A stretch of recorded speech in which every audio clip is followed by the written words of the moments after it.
Okey, biasa tengok Akbar. Boyjan yang masak kan? Hmm. So malam ni Angel pula yang masak. Okey?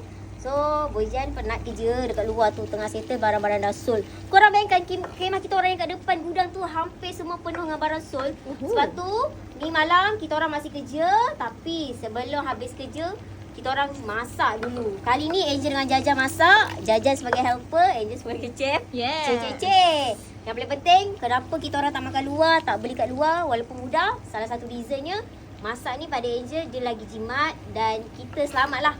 Bahan apa yang kita pakai semua kita tahu. Itu yang paling penting. Jimat masa dan semua boleh makan. Boleh kongsi ramai-ramai. So ini Boyjan ajar sejak kerja dengan Boyjan. Sampai sekarang pun kita orang masih masak. So ni kejap lagi dah siap lah. Hari ni Angel masak hati cili padi untuk geng-geng Boyjan. Korang tahu tak, kontena baru je turun. Tapi sebenarnya ada lagi kontena yang belum sampai lagi kat gudang Boyjan. Angel tahu ramai yang nak cari Prabu dekat gudang Boyjan kan? Cuma tak tahu, kita orang ni buka setiap hari ke? Yes, kita buka setiap hari dari 8 pagi sampai 1 pagi, 2, 3 pagi masih ada kat sini. Korang datang sini sebab apa?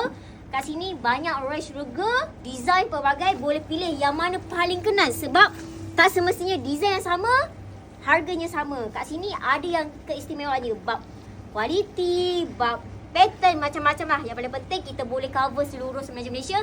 Singapura, Johor, Utara boleh hantar. Jumpa je Angel. Kalau tu jumpa Angel, jumpa tim sale Angel dekat gudang Boyjan. Yang paling penting, kejap lagi dah siap. Kita nak makan ramai-ramai, okey?